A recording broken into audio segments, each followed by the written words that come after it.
starting off hot on this episode with some Arthur news you can use. It's very rare that we actually get to be like kind of what am I trying to say here? Like a hip and happening podcast to kind of, we're with it. We're with the times, and we can actually tell you something that is going to be happening within a 7-day period of this episode coming out. Whoa. We are in the midst of new Arthur episodes. Season 24 is going to be debuting on PBS Kids March 8th, 9th, and 10th. So that will be this coming Monday, Tuesday, and Wednesday. So look out for the newest episodes of Arthur coming your way this Monday, Tuesday, and Wednesday. And you heard it from Elwood City Limits. Maybe not first, but you did hear it from us, and that's the important part. Arthur news update. What do you hope they tackle in season 24, Will?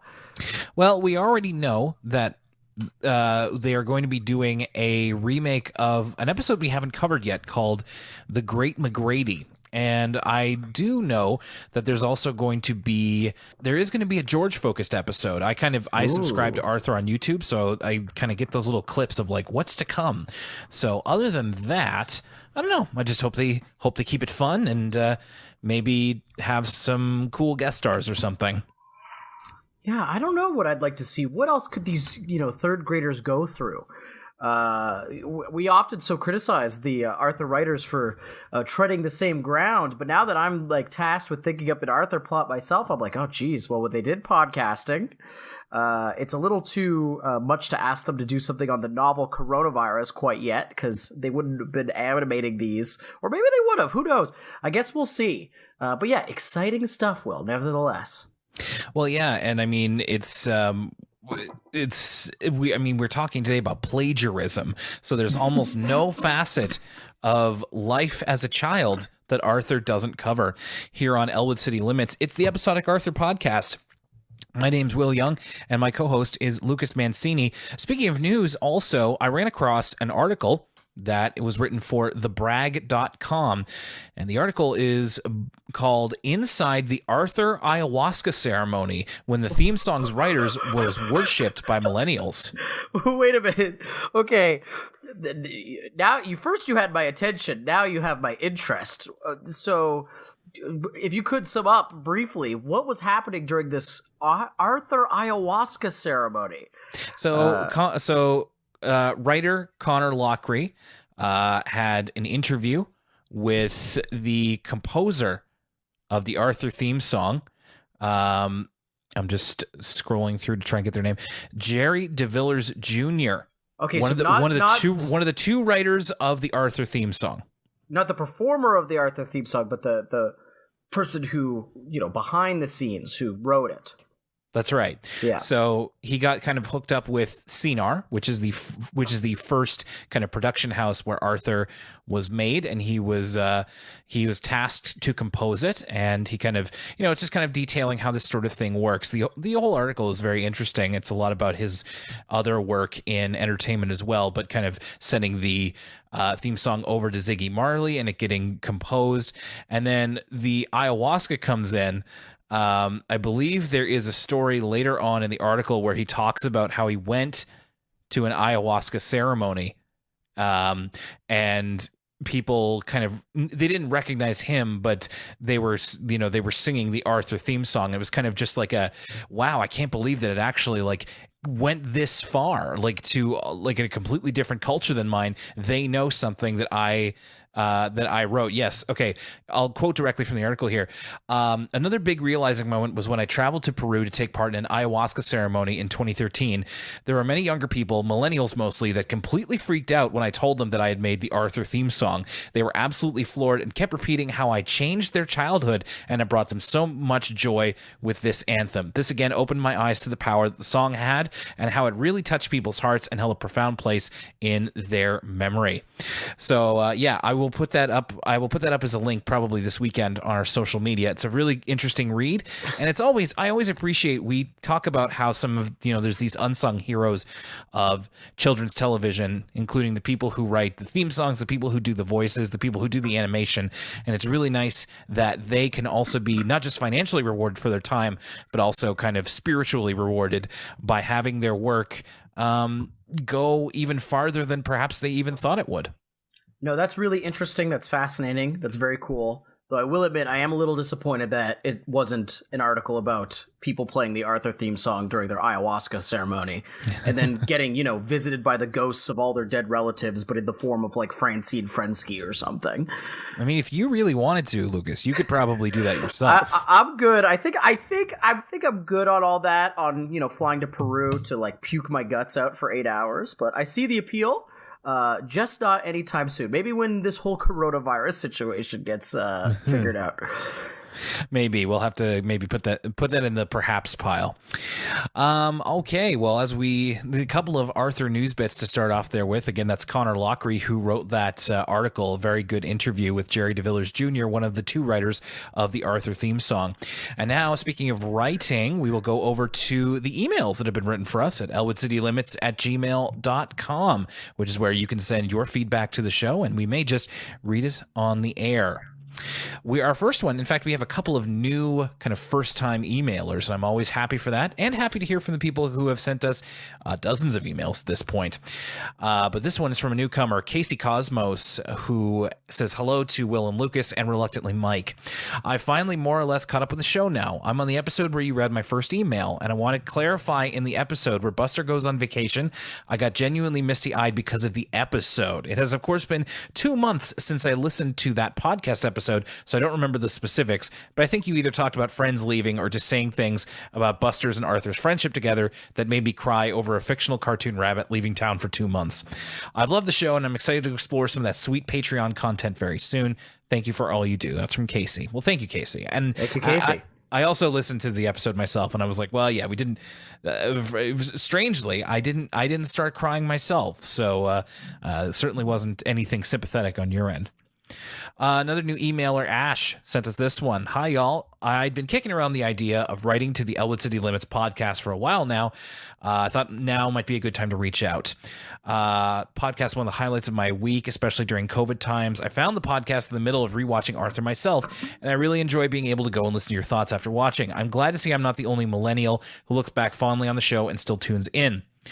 Now, second, I know y'all are anime fans, so I thought you might be interested in a quick recommendation. There's a new anime airing this season called Skate the Infinity that follows competitive skateboarders, and one of the main characters is half Canadian and used to snowboard before moving to Japan. Since Lucas mentioned trying snowboarding during a recent trip and skateboarding prior to that, I thought you might be interested in the show. The characters are fun to watch, and the animation is great. So, Lucas, that is SK, the number 8, the Infinity. Will, I have been watching Skate the Infinity. It's been a part of our regular anime club rotation, and let me tell you, it is fantastic. It's from the writer of shows like Banana Fish and Free, and so if you're an anime fan and you know those shows, you know that it is delightfully super duper gay, which is also very fun.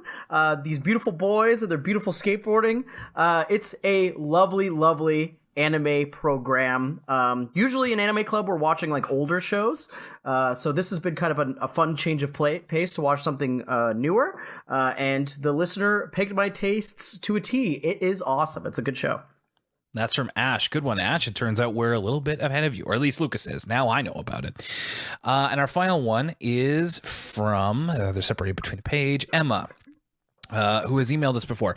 Thank you so much for reading my first email on the podcast. It made my day. I'm very excited to hear your take on Francine's Pilfered Paper and Buster Gets Real. These were two of my favorite episodes when I had first seen them, so I'm curious how they'll sit with you. Another episode I'm excited to see you cover in the future is DW's Stray Net Kitten. I believe this episode is in season 12, but I'm not positive. I'm excited to hear your thoughts on the episode because it centers around DW becoming obsessed with a computer game that is based on one of my other special interests from when I was younger, webkins.com. You'll probably receive another email from me around the time you review that episode, and that's from Emma.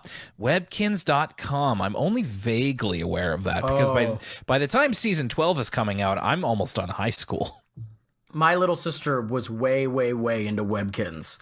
It sounds to me on its face like Neopets like. Yes, it is. Something It's to like, that effect. It's like Neopets will, but you had to buy a physical object. Yeah, I remember seeing Webkins in the toy aisle and just not really understanding what they were. And there's like, you get jewels. At some point, you got to get jewels, or you can choose to spin the wheel to get a chance at getting the legendary Crown of Wonder. This is basically everything I know about Webkins. But yes, quite popular back in the day. Now I'm excited to see that episode. And I guess maybe I'll have to do a little bit of research on that before we talk about that episode. Thank you, one and all, for your emails. Again, elwoodcitylimits@gmail.com. We love hearing from each and every one of you. And of course, we also love to give a little homage, a little homage to our patrons over at patreon.com/ElwoodCityLimits. They had the distinct joy of listening to Lucas and I try not to tear my hair out, and Lucas laughing deliriously at JJ the Jet Plane, which was our most recent episode of For the Kids, a PBS Kids podcast, which is the supplementary podcast that is only available on Patreon. One of, I think, my favorite episodes we've done of For the Kids yet. If you were going to, get into the Patreon at any time, now would be the time, because, oh boy, was JJ the Jet Plane ever an experience. And you get access to all the other episodes of For the Kids. At this point, we are past 20, which is over 20 hours of content. Plus, you get access to all of our commentaries. And, of course, we might just say your name here as a shout-out. We want to give a special shout-out to our new patron, Emmy the Ghost, who is our 61st patron, I must say. I'm also going to go to page 2 here to give some love to people like Stella Froppy and Emily K. There's Shander Lefebvre Boughton, John Griswold, Teresa, Dan Mike Dawson Silva, Light Relentless, Ian Collis, Leanne S., John DuLong, and I'll say Robert Morrison. Thank you, everybody, for joining up at the Patreon. We have some cool things coming your way, and we will talk about that a little bit later after we talk about this episode of Arthur. I mentioned it before. It's a little bit about plagiarism, of all things. And that's where Francine's pilfered paper is concerned. Although we end up rewinding the clock back, so the Arthur gang is dressed in their pilgrim best in a parody of all things, the Scarlet Letter in the cold open. I was wondering I was wondering if this was like the Scarlet Letter, or if it was like the Crucible, or no matter what it is, seeing someone kind of I forget what those things are called in the town square when you have to be punished and you have your hands out in that like wooden thing. The stocks? Yeah, exactly. But I was like, oh my goodness, whatever this is parodying, I feel like it's a little adult for Arthur. But I really liked this opening, the old-timey pilgrim speak. It was a good setup for the episode. I was intrigued. And also we got Pal wearing his pilgrim hat and little pilgrim shoes. Lots of these, lots of thous, and lots of referring to other characters as good master. We also get like Mr. Ratburn. It's like the school headmaster or something like that. And Francine is in the stocks with the Scarlet Letter. For what reason, we are not sure. Speaking of Ratburn, he sounds awesome when you give him Old English to say. I know it's not Old English, but when you give him the stereotypical Old English phrases to say, he fits right in. He sounds so dignified. That's great work by Arthur Holden. I really liked his portrayal of the schoolmaster Ratburn. So in the real world, after the cold open, with Ratburn, this is a very Ratburn heavy episode, and I'm here for it. He assigns a 5-page report for everybody. He handpicked certain topics for people to talk about the Pilgrims and Thanksgiving. So everybody has to do that for the next week. Brain goes, yay! After everyone's gloating about having to write this 5-page report over Thanksgiving weekend. There were a couple of funny parts here, one including Brain. Brain says he was hoping for the socio-political repercussions of the Arminius Gomerus conflict. And then Binky kind of looks at him and is just like, I got it right here. You want to trade? The Arminius Gomerus conflict, I did a cursory Google search. And when we're starting to talk about the disagreements of Dutch theologians, I was like, okay, I don't want to know anymore. That's fine. Yeah, this was something, full disclosure, if this is your first time listening to the show, me and Will are Canadian. And so Will, I don't want to speak for you, but I know very little about the Pilgrims. Everything I do is from cartoons like this or just other pop culture, or whatever I had to, reading The Crucible or The Scarlet Letter or watching The Vavitch. But yeah, I was not familiar with this conflict. I'm glad that you Googled it too. Well, right, and especially because this is a Thanksgiving episode, we Canadians celebrate Thanksgiving in October. We don't really tie it to anything. It's just kind of like our version of Thanksgiving. It's just, it's basically just Turkey Day. And I know that is essentially what it is for people in America in November. But I know that there's also the kind of the lore, I guess I'll say, of the pilgrims and the natives and whatnot, and the buckled hats and everything. Yeah, don't watch the anime if you haven't read the Thanksgiving manga. You know what I mean? Another great line is that Francine gets assigned, the eating habits of the pilgrims, and she just goes, great, 5 pages about yams. That's really interesting. Yeah, some running yam-based humor. Muffy laments, and this was Muffy telling on herself a little bit, because she has to write about the fashion of the time, which actually, good. This is the mark of a good teacher, by the way, is Mr. Rapper kind of trying to customize these reports to kind of the interests of each student. Like, he picked that conflict probably because Binky loves wrestling and conflict and stuff like that. And, he knows that Muffy's stylish. Muffy might be interested in talking about the clothes of the time, which is the mark of a good teacher, an attentive teacher. But yeah, I digress. Muffy goes, fashion? What fashion? They all wore black, which Muffy should know, that is couture. You know what I mean? You could put some great all black outfits together. But was it couture in 2006? Black might be making a comeback now, but mid 2000s. I don't know what kind of fashion we were talking. We were still getting over the whole chrome thing of the early 2000s. We'd have to check in with Alexander Wang and see what he thinks of, the pilgrims and their big hats and belt buckles. Well, he's welcome on the show anytime.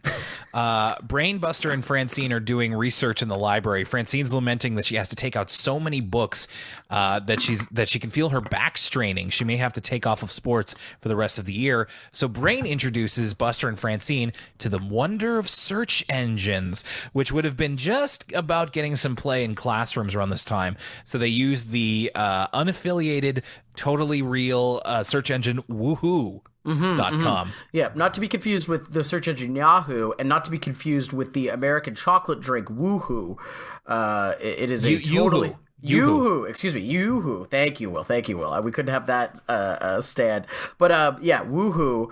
And then Brain teaches them the a Google foo technique that I know people my age still don't know about, which is that if you want a more precise search, you put things in quotations. I was lucky enough to learn this in computer lab in junior high, which was right around the time when you were teaching computer and internet literacy to children, which now I would say is incredibly important.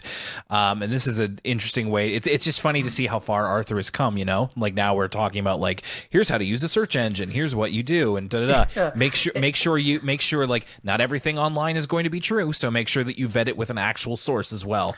It seems like not that many seasons ago where Mr. Rapper was literally learning that message boards were a thing.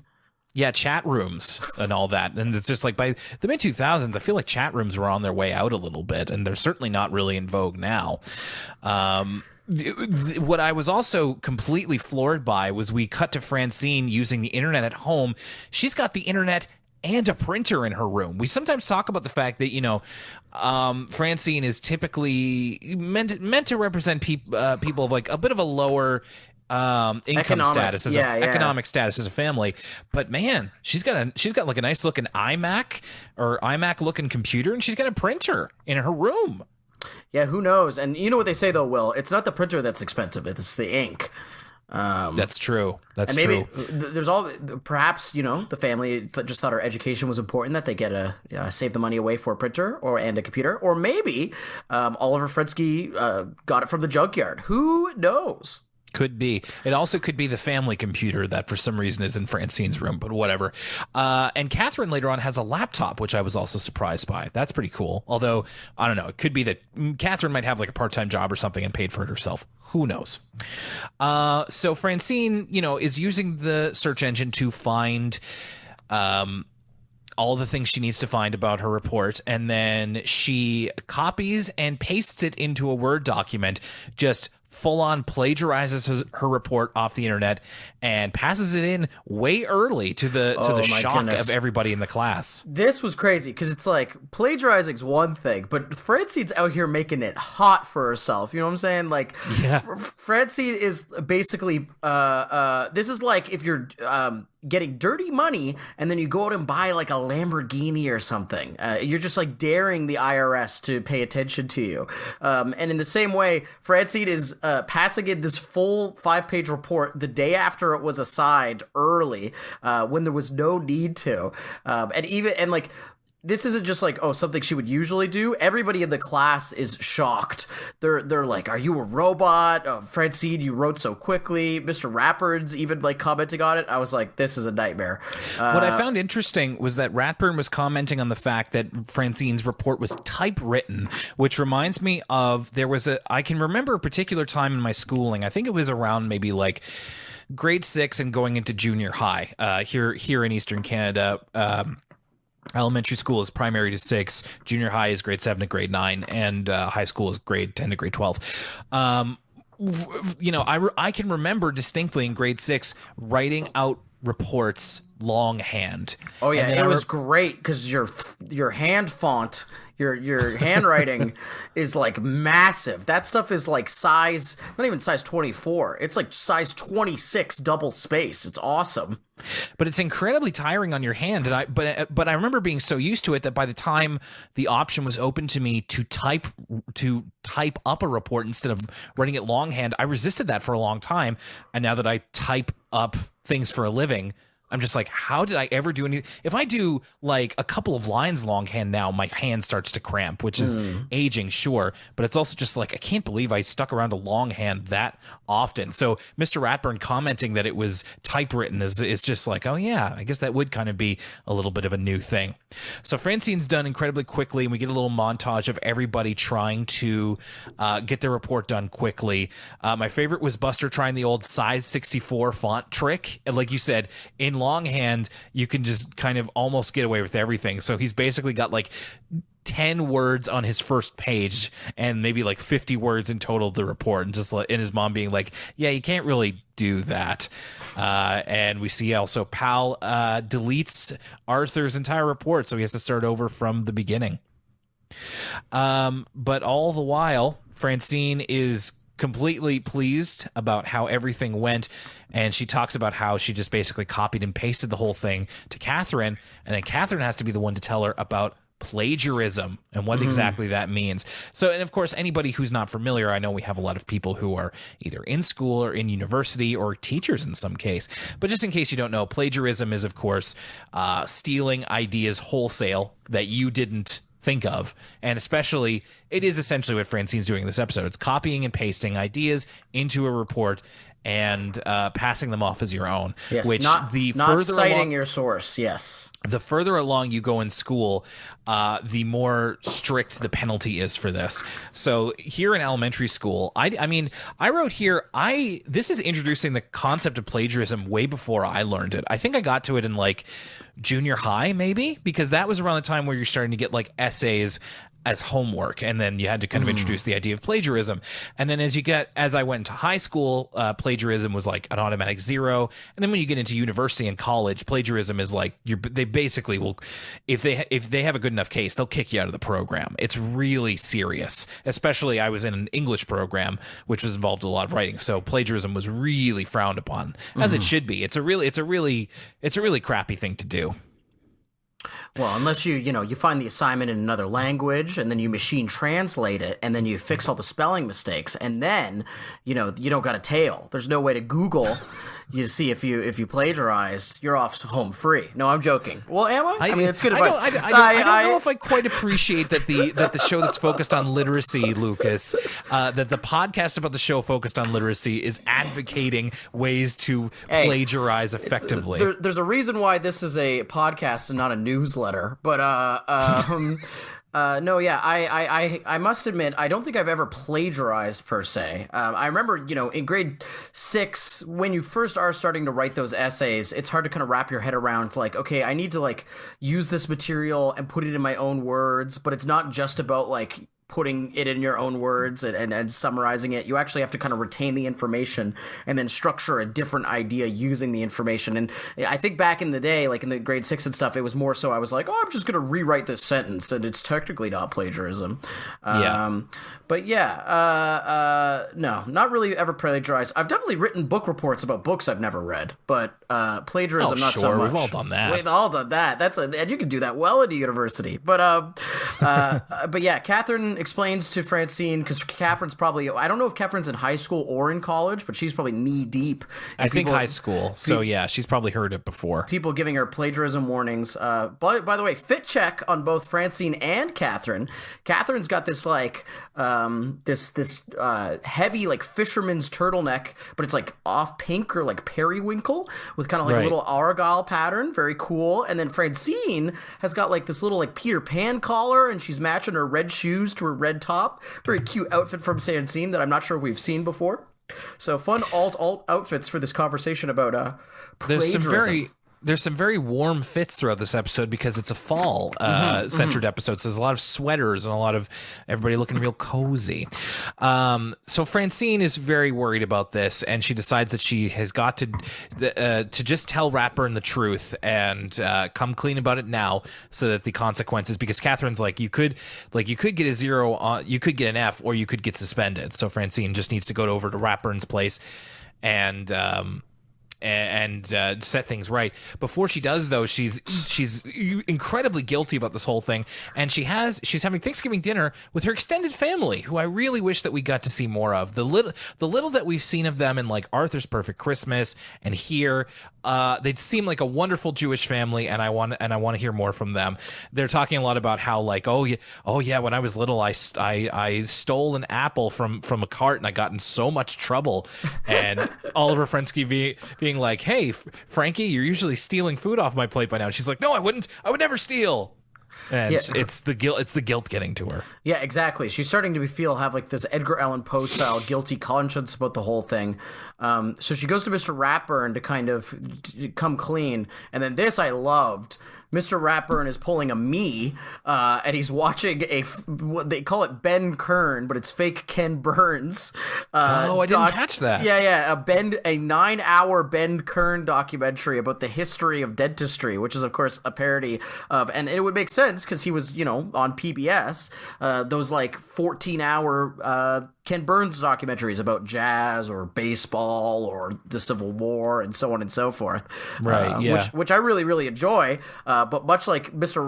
Rappert here, I think the joke is supposed to be he's so boring and such like an academic that this is how he unwinds is watching this 9-hour dentistry documentary. He goes, it's fascinating stuff. I definitely think it's an easier sell right now than it was back then, of just like there's a way that you could sell me on watching like a 9-hour dentistry documentary if it was, oh my God, it was interesting enough. I mean, I've seen OJ Made in America, and that's like 1,000,000 hours long, and I was hooked the whole way through. Imagine what dentistry was like in the Middle Ages. They're just pulling people's teeth. I guess there wasn't any. There's lots to learn.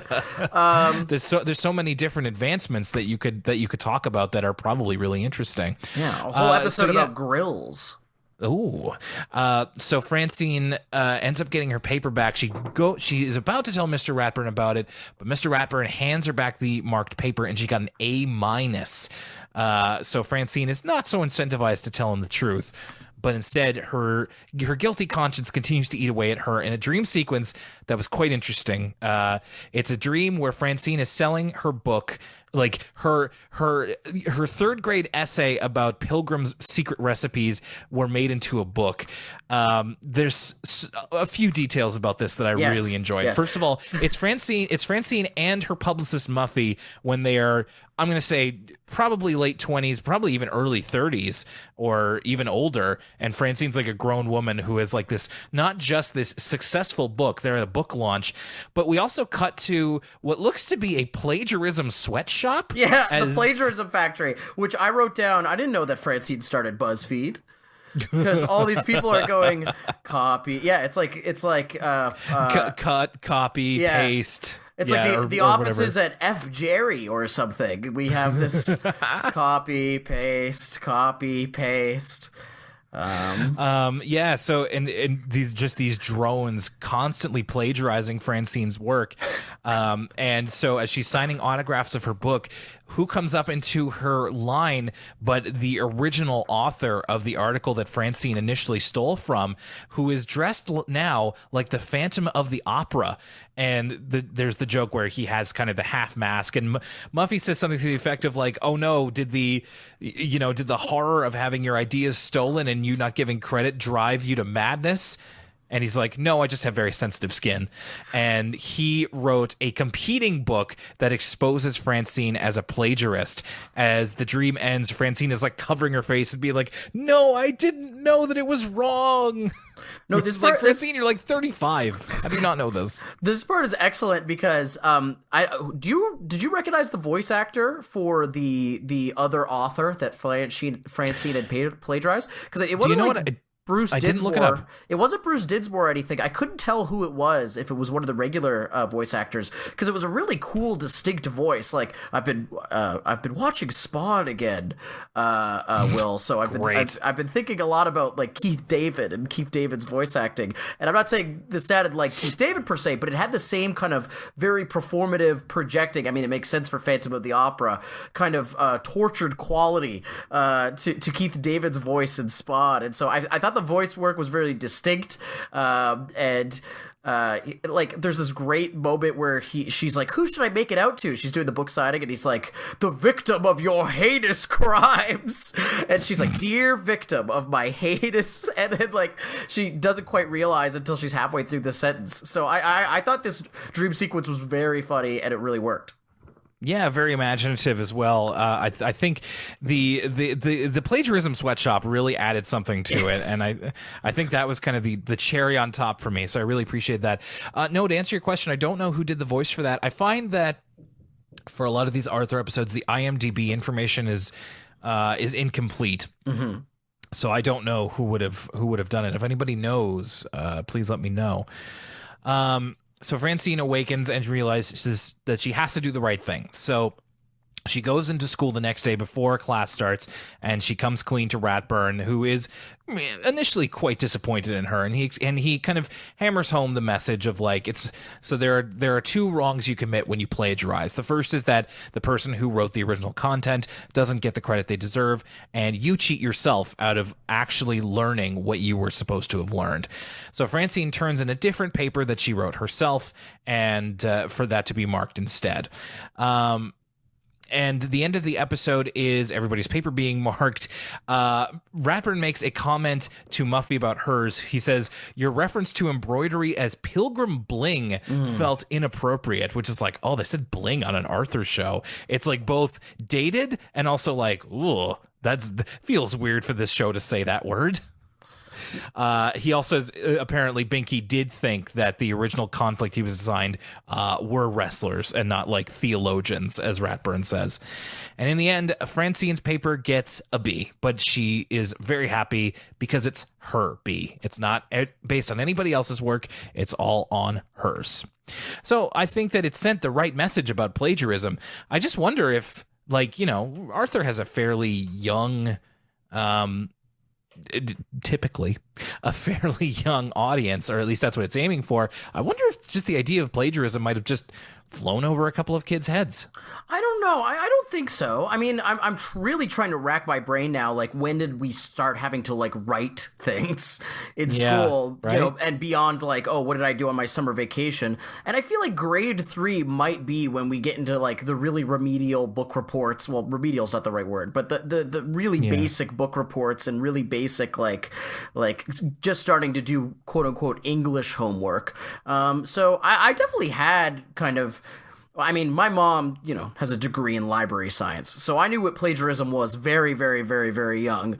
But I don't know, maybe this is when kids start learning in school, and even not, I think this is a good enough time to introduce it to them, and they definitely go over the basics. Even then, so in this episode, they're talking about putting your search terms in quotations so you can find it easier. So I think that I think this episode explains what plagiarism is easy enough that even if you were in the intended audience, it wouldn't go over your head. Well, leave it to Arthur to not necessarily talk down to its audience. You always appreciate that. Well, from plagiarism, we're going to be moving on to an aspect of life in the 2000s that I didn't think we would necessarily be talking about right after this. Hey everybody, it's Lucas from the Elwood City Limits podcast, and if you love ECL, there's a couple of ways to keep up with us. You could go to facebook.com/Elwood City Limits, at ECL Podcast, that's our Twitter. We take questions on Tumblr. It's elwoodcitylimits.tumblr.com. There is an Instagram as well, Elwood City Limits on Instagram. Of course, if you want to donate to the show and get exclusive content, whether that's our full-length commentary of the Arthur movies, our brand new bi-weekly PBS Kids review show, as well as our video game movie reviews with the Sonic movie review and Pikachu movie review, you can check out patreon.com/Elwood City Limits. And that's also going to get you access to the Elwood City Limits Discord, which me and Will like to post in from time to time. And if you want that sweet, sweet Elwood City Limits merch, check out teespring.com/stores/Elwood-City-Limits-store. You can listen to the podcast at libsyn.com/Elwood City Limits, Spotify, Apple Podcasts, and there's other podcast apps like Stitcher, and if we're not on your favorite app, let us know. And where can you let us know? Well, that's going to be at elwoodcitylimits@gmail.com. That's also where you can send us a question, and we'll read it on the show. Finally, if you want to support the podcast, the best way to do so is to tell a friend who likes animation, or Arthur, or just podcasts in general, and to go to our iTunes page and rate us out of 5 stars. Apparently, that helps podcasts out. Bye, everybody! Buster Gets Real is about reality television. And it's almost like we were bound to do this at some point, but it is also undoubtedly a little strange.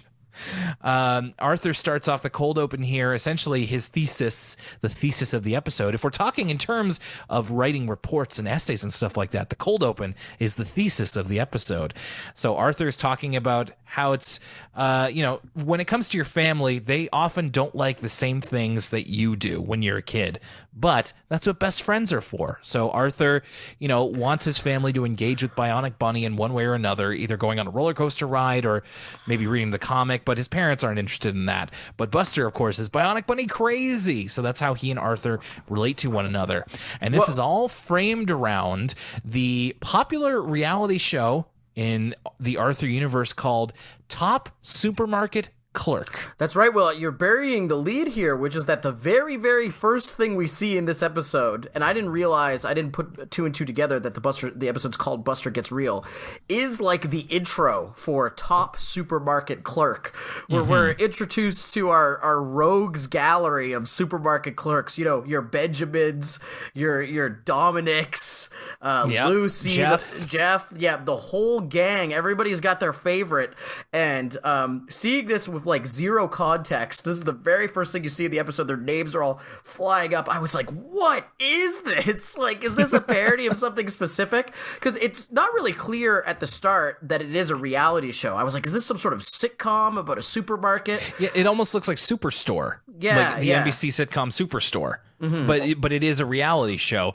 and they don't really describe what the competition is, and so I'm like, is this like Supermarket Sweep, like the Guy Fieri show, or what is the or Guy's Grocery Games is what I'm thinking of. Supermarket Sweep actually predates Guy Fieri, but it's none of those things. It's sort of like, I think, a rip on Top Chef. Like, it's like kind of that type of show where it's like, whereas Top Chef is like a cooking competition style with the one-on-one camera interviews and challenges and stuff like that. Top Supermarket Clerk seems to be like a synthesis of Top Chef and then just like the real world. Yeah, that's what I was kind of taking for, but you're right that there is kind of a voting off method to you it. Get checked out if you don't perform. Checked out. Yeah, the worst clerk of the week gets checked out by the judges. So everybody in the Reed household loves this, including DW and Kate, and Arthur just completely doesn't get it. He does not like it at all. So the episode wait, itself, before we go forward, Will, what is your favorite reality show? I have to know. Oh, favorite reality show. Oh man, that's a great question. I'll pivot because I don't have an answer off the top of my head. I'll pivot by saying that I found it very interesting that Arthur is decidedly not interested in reality TV. When I was Arthur's age, reality TV, it wasn't beginning, but it was beginning to popularize. So my family and I, we were all in on Survivor. We watched the first 3 seasons you were going to to say Survivor. I get a Survivor vibe from yourself and your family. Now, Lucas, I haven't watched Survivor since I was like 12 years old or whatever. But yes, we watched the first Survivor. We were captivated by it. And then after that, after Survivor, it was American and Canadian Idol. And the Amazing Race. You ever watch The Amazing Race? I was big in my household. No, I was never big into The Amazing Race. There's a bunch of reality shows that I just haven't watched. I'll tell you what I'm watching. What I tend to be watching now. I'll watch episodes of Kitchen Nightmares. Sometimes Kitchen Nightmares is kind of trashy, but very addictive. Thoughts addictive on to watch. Total Divas, Will? Were you ever a big Total Divas guy? Never really watched it, to be honest with you. Yeah. It just again, like, reality shows don't really like, if I'm going out of my way to watch reality shows these days, I'm not really into it. If it's on the TV, Lucas, I'll tell you which one I really like these days. Bar Rescue. Oh, John Taffer. You like John Taffer talking about like, this place is ridiculous. You guys don't know what you're doing. That's a I think that's choice. That's the type of reality show I like, is that you find people doing a really bad job, you get somebody to yell at them, and then you fix their mistake for them. I don't know. It just really works for me now. But that's kind of my kind of potted history with reality shows. I'll tell you one more that I really liked when I was a kid, and this was during, when Survivor was popular, and the real world had already happened, and they were just the television channels, especially like Fox, were just realizing that this is really cheap programming to make, and it will guarantee to get good ratings. There is a very obscure. They only did this for one season, and it was played in the summer. I think I know what you're going to say. Do you really? I'm curious. Is it called? Oh, tell me. What do you think it is? Is it Kid Nation? No, but the videos on YouTube of Kid Nation are hilarious, and I would recommend anybody look up. I think College Humor, or it's Funny or Die. Funny or Die has a bunch of videos about how bonkers Kid Nation was. No, what I'm talking about is called Murder in Small Town X. It was a reality / game show where a bunch of people have to. It's basically like what do you call those? Oh, why am I blanking on this? The murder mystery game that adults done it. It's like a murder mystery game that you would go to a party for, but they set it up in like this main town, and so every week they would have the competition, and people would try and figure it out, and they would hire actors to play the parts, and at the end of it, 2 people would go into 2 different locations, and the killer was at one of them. And I remember I was captivated by the show when I was a kid because I thought it was real. And I thought that, when the killer gets them, it kind of looks like they're being killed. Like it's like a handheld camera kind of rushes up to them, and it's just like, oh no, the killer got them. It's like, obviously they're fine. But to me, it was like, oh my God, they're dead. They got killed. That's I mean, if you could put yourself into that kind of headspace where you are truly believing it is reality, that would be the most captivating television show of all time. It's like something like Battle Royale or the Hunger Games or something, like actual snuff on Fox. No, Will, I've never heard of that before. That's what a find. Murder in Small Town yeah. X. It was like, for that summer that it was on, it was like one of my favorite television shows I'd ever seen. It's very hard to find online. I did go back to it. It's pretty bad, but it holds a special place in my heart. So that might be my answer. Sorry, we've gotten on a track about reality shows. One more thing. I did watch a whole lot of The Surreal Life when I was like 13. It was like a summer. I had nothing better to do, and much more music was playing all the seasons of The Surreal Life. So I watched a bunch of that I probably shouldn't have. But hey, when it's before, Netflix and video games, and there was nothing to do, of course I'd watched like 5 episodes of The Surreal Life back to back. My favorite reality show, Will, before we move on, just briefly. No, I'd love to. A little show called Love Island UK. I am a big fan of the old Love Island UK. I love hearing just kind of the most unintelligent British people you've ever heard in your life talk about how they're literally, I need a guy I can have a crack on with. Yeah, we gotta have a good crack on buzzing. I think he likes us. Just like it has since gotten a little bit dark post-coronavirus. I can't escape to the villa the same way I used to be able to mentally, but, at the time, there's some seasons of Love Island UK, Will, that is just absolutely captivating TV. You gotta find, they're out to find love. If you don't partner up with someone, you get kicked off the island. Everybody's gotta sleep in the same bed. Like, 2 people to 1 bed, you get partnered up. You just met this person. They're doing all these crazy like games where they gotta like make out with each other. It's wild. It is great television, and the UK version is even better because everyone sounds ridiculous at all times. Everyone is constantly talking about, having a crack on and all that. Please spare me. Everybody's always talking about vibes. They're like, oh yeah, like I'm really like. People are like, oh, what's your value system? Like, are you like a family person? Are you like a faith person? And the guy's like, oh yeah, no, I'm really like a vibes-based person. These people sound awful. They're great. It's so good. You do strike me as like a Love Island type of person. Were you into like either Flavor of Love or I Love New York or anything like that? Yeah, Rock of Love or whatever. Rock of Love, Shot of Love with Tila Tequila. Sure, that seems up your alley. Flavor of Love, I don't know. I mean, we could talk about reality TV all day, it seems. Flavor of Love, if you go back and watch that, that show was ridiculous. There's like a part I remember where, watching a little bit of it in the very first season. A woman poops on the stairs. It's crazy. Anyway, yeah, I guess there's more to that. Like, I so rarely get the chance to talk about reality TV, so I do. But I think for people our age, there is kind of that morass of like undelved information in our brains that we hold on to for reality TV. So it was so ubiquitous at the time, and to a degree it still is. Yeah, but there's still people with like their office bachelor pools and office bachelorette pools, and there's the people who will follow Big Brother throughout the summer.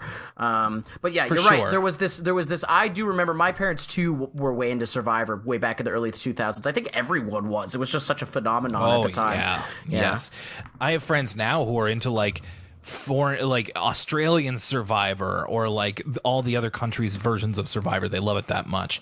So yeah, it was hard to escape, and it was something that crossed over into like every age bracket. So I found it surprising that Arthur, like, I couldn't relate to Arthur hating reality TV. It's just like, it's hard not to get sucked in. It really was in a sense a precursor to my wrestling fandom, because reality TV and wrestling are almost the same thing.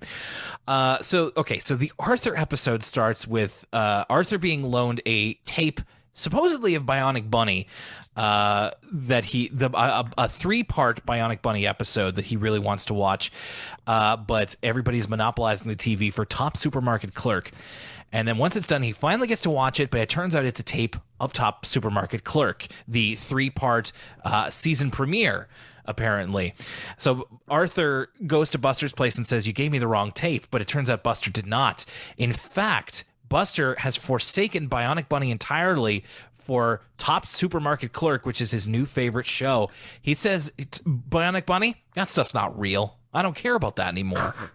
Yeah, so to the extent where in the opening of this episode, we see Buster's room, and it's almost sad. Like, I thought this was, like, almost dark how much Bionic Bunny stuff was in his room. Like, he's wearing, like, the Bionic Bunny costume. He's got the covers. It's, like, intense, his Bionic Bunny fandom.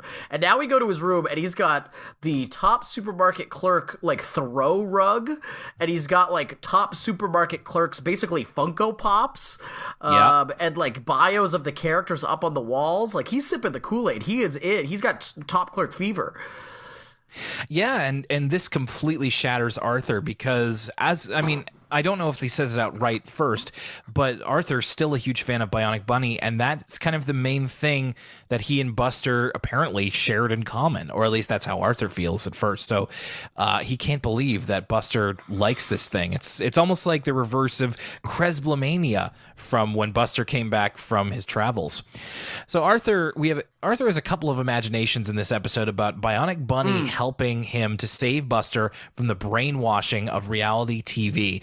So he goes to presumably what is Bionic Bunny's answer to the Fortress of Solitude, and Arthur tells him... Which looks great, by the way. All the backgrounds in this stuff is awesome.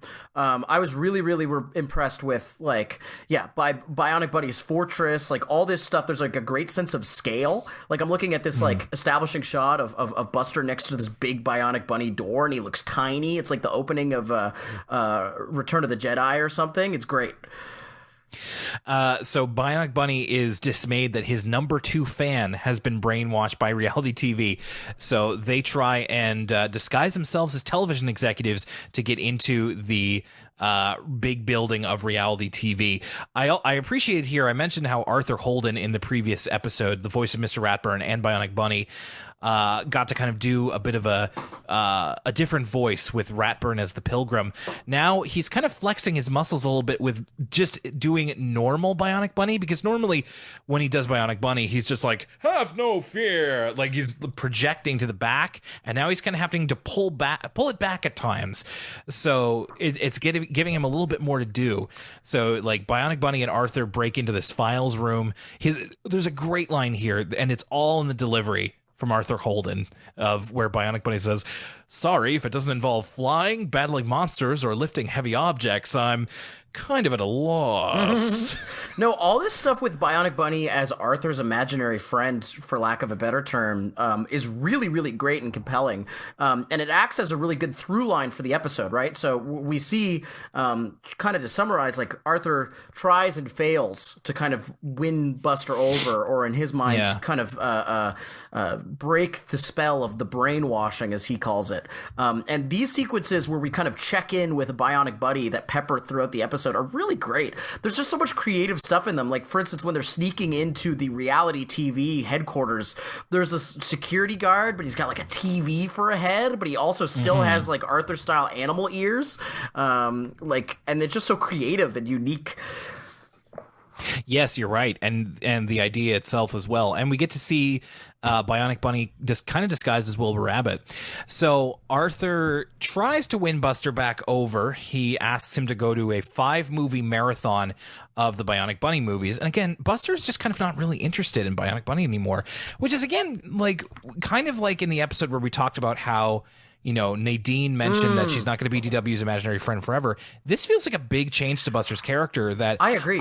I'm doubtful that it will kind of be recognized outside of this, but this really feels like a sign that Buster is growing up, in a sense of just like, and it happens all the time when you're growing up. It's just, you grow out of stuff that you feel like you're too old for. And Buster's main complaint is that he doesn't like Bionic Bunny because it isn't real. Like when they're at the movie, he's just like, well, you can't plug up a volcano with an asteroid. And unfortunately, he's being a little pedantic about it, a little bit annoying of just like, well, actually, in real life, you wouldn't be able to do this. And just like, well, Buster's only a kid, but, and he feels what he feels, but hopefully he doesn't stick around with that. In fact, it's awful strange that Buster's saying that you can't do this and you can't do that, but he's the one who genuinely believes in aliens, but whatever. So, Buster ends up having to bail on the movies, even though Arthur paid for all of the candy and popcorn he could eat, because he needs to get an update on top supermarket clerk.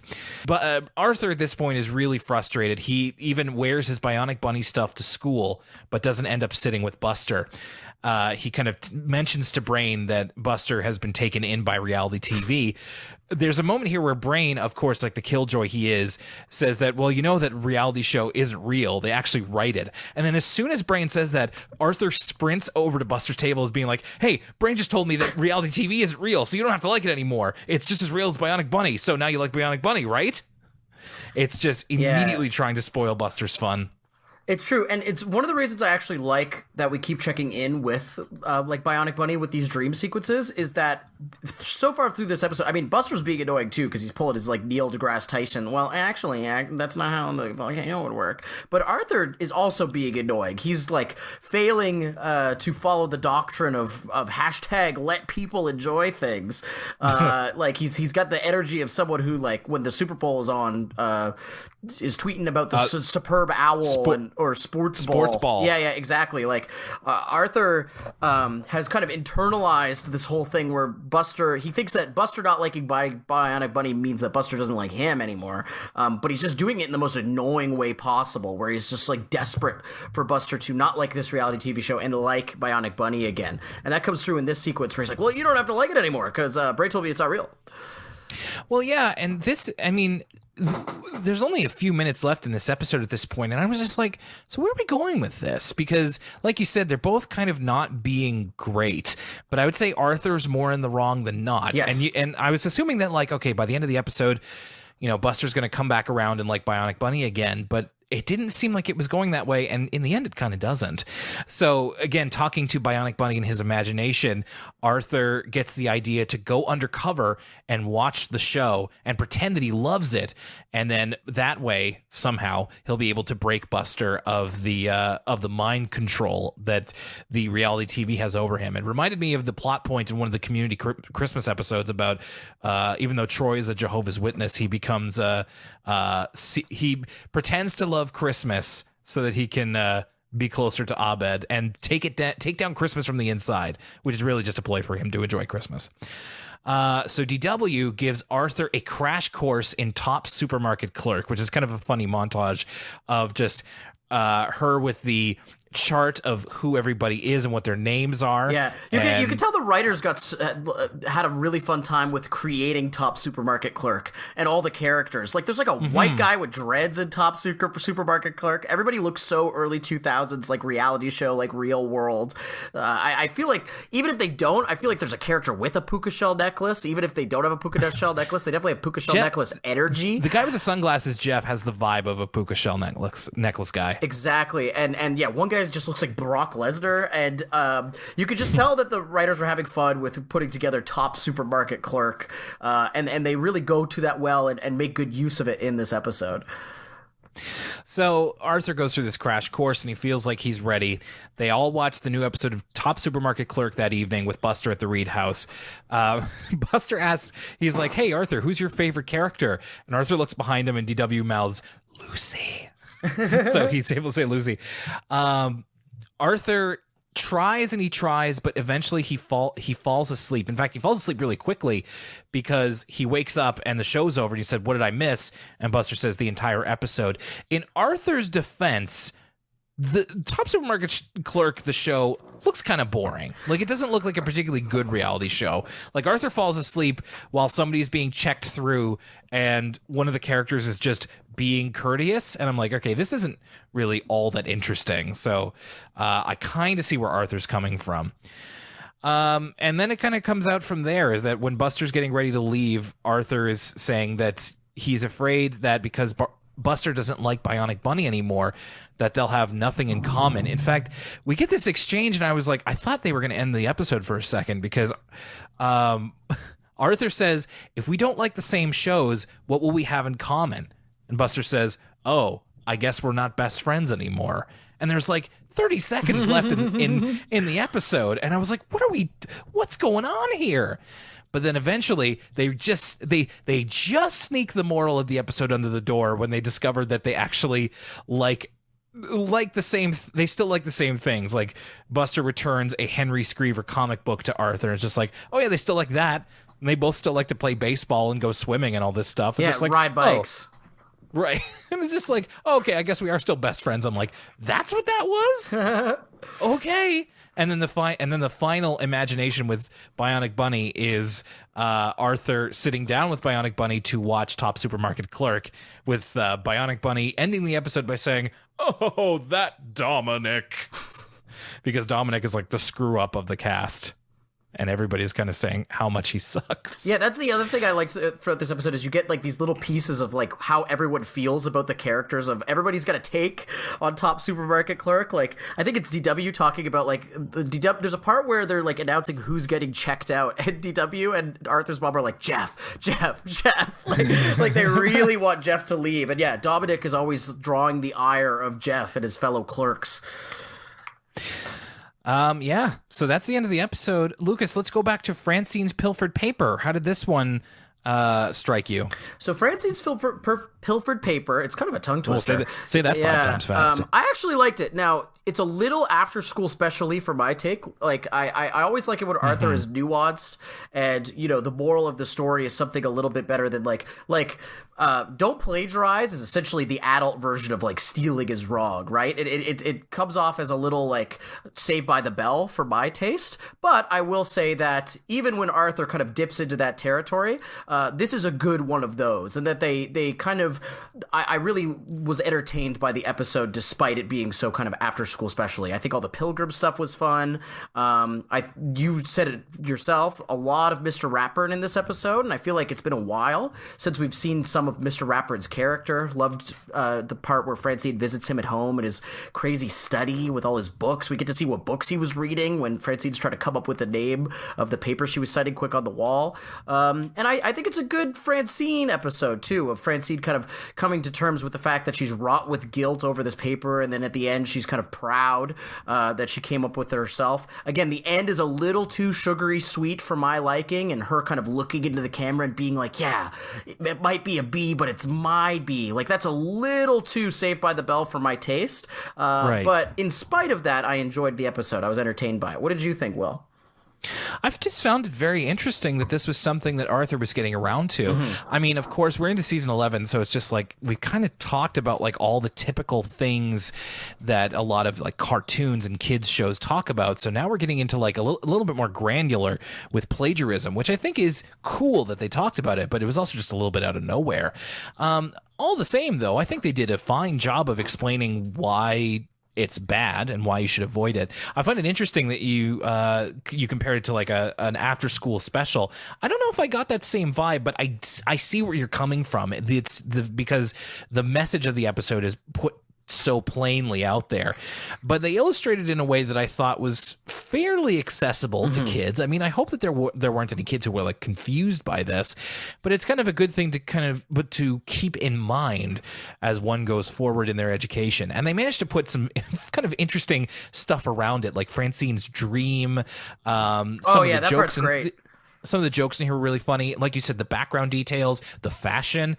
So it was a very interesting looking episode, if nothing else. So I thought it was pretty good, and I found it admirable that they even tried to tackle this issue at all. So that was kind of cool. I was actually not all that high on Buster Gets Real when I watched it the first time, and a lot of that had to do with how kind of last minute the idea behind the episode scene, because it was like I didn't know where it was going for a long time. It was really at the end where I know that the whole thing is like Arthur feels insecure that, you know, Buster's kind of growing away from him in a sense, and they might not be best friends anymore. But then at the end it's just like, oh yeah, we also like other things, so we're fine. It's just like, okay, but like, it just seems common sense that you would have thought of that before. So it seemed like a little strange that Arthur didn't even consider that, and that we had to blow this up into a whole thing. Then, of course, there wouldn't be an episode. So I get that. But in talking about it, I think I appreciate you made a great point about how they really did their thinking on Top Supermarket Clerk and making it almost a fully fleshed out reality show in and of itself. And I really appreciate the effort that went into that. They had to think of the characters' names, like you said, their appearances, the drama that they're on the show. They had to give it a reason.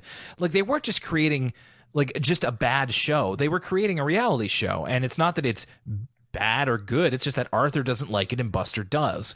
So they had to create something that was indicative of the reality shows at the time. And I think they did a really good job. And it was fun to talk about and think about, as we just did.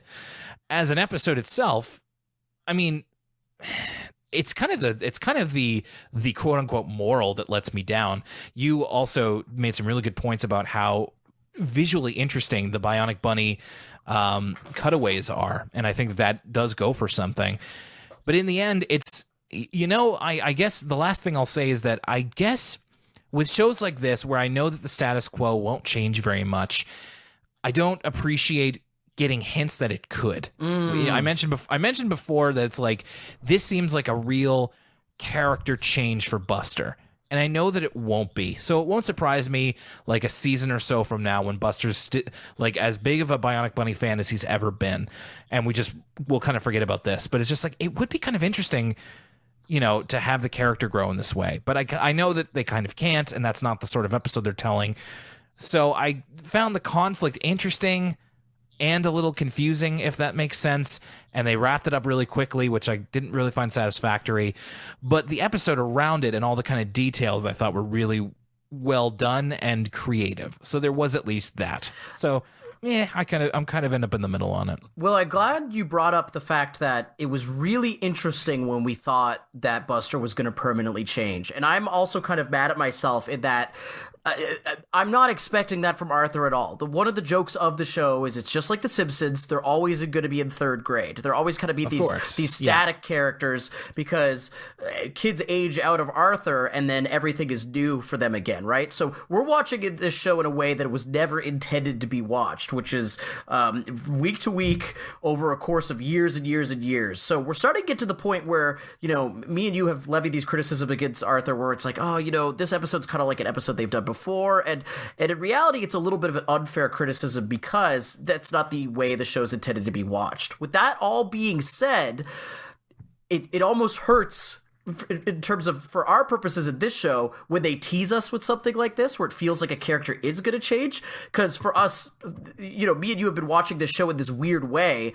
It's so cool when we feel like, oh my goodness, this is crazy, like an actual change, like these characters are growing and changing. We've been watching these characters in Arthur for so long. For me and you, it's been even more than we've been doing this show. We've been doing this show for years, but we've been following these characters for even longer. And so I feel guilty how compelling I find the idea of like, yeah, what if Buster did grow out of Bionic Bunny and that was like a permanent thing and his character grew and changed? What if DW actually did kind of grow out of Nadine, and we could, there's so many interesting episodes you could do about that.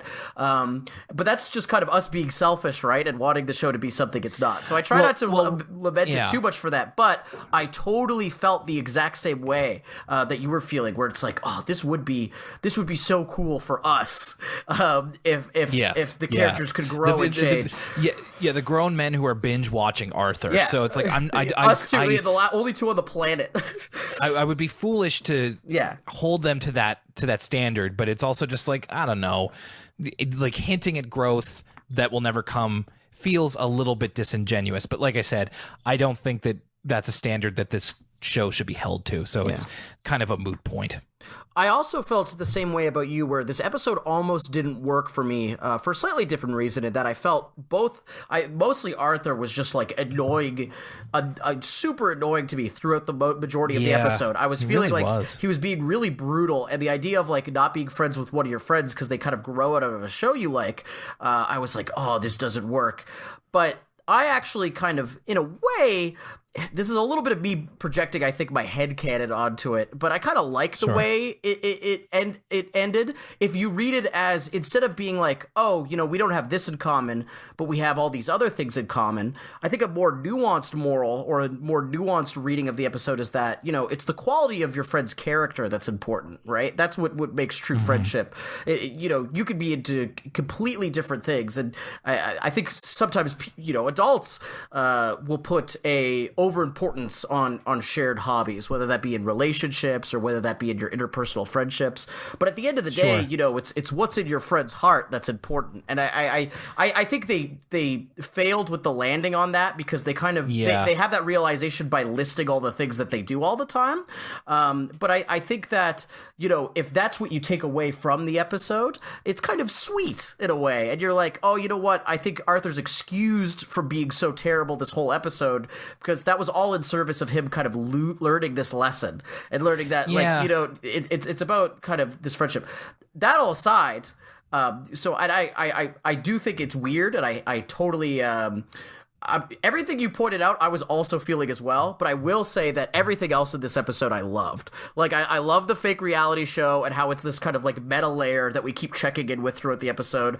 I adored... This is some of my favorite fantasy sequences they've done yet in this season, is this Bionic Buddy stuff. What they've done with the Bionic... I always kind of found Bionic Buddy to be, like, kind of a boring joke. Like, the whole thing is just that he's, like, Superman. He's a Boy Scout. He's like, oh, I'm Bionic Buddy. This more kind of meta, like joking, down-to-earth Bionic Buddy, I think is really interesting. And I hope we see more of this kind of like imaginary friend Bionic Buddy, because it's a good character for Arthur to bounce off of. Imagine how much more annoying this episode would be if it didn't have this stuff and it was just Arthur's internal monologue whining about his friend not being into Bionic Buddy. So I think this stuff really saves the episode. And I think kind of greater than the sum of its parts, I think all of this combined made this episode really memorable and really interesting to me. And I think that's kind of exemplified by how much we've been talking about it. But yeah, in the end, clunkiness aside, I actually ended up liking Buster Gets Real. That's basically my thoughts. Right on. I mean, I think that if the episode had stuck the landing, like within the way that you mentioned, then I probably wouldn't I probably wouldn't have as much misgivings about it. But they didn't, so you can't get them all, I suppose. And of course, we'll be back with another Arthur episode very soon, and because there's always one around the corner, that's the perfect thing. I said if one didn't work for us, then we can always try the next one, and we will be back with that very soon. Now, our patrons will be hearing for us in a week's time. It is now time on For the Kids for another episode poll. So patrons, make sure that you go to patreon.com/Elwood City Limits and vote in the new For the Kids poll that will decide our next episode. We have 4 options to choose from. We've got Molly of Denali, Xavier Riddle, The Big Comfy Couch, and Odd Squad. There are 2 that are in the lead right now. Which 2? Well, you'll have to be a patron to find out. And we've got a lot of fun stuff to come as well.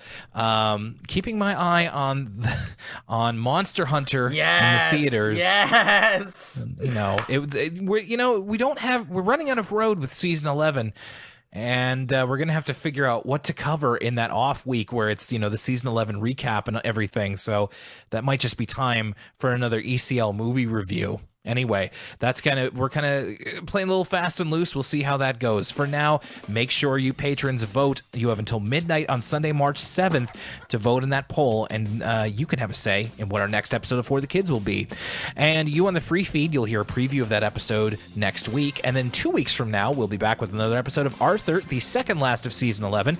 We are talking about DW on Ice and Spoiled Rotten. So we'll have to find out exactly what's going on in those 2.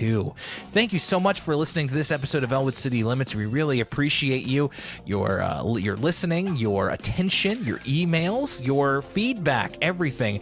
We appreciate that you are here and interacting with us because it's fun.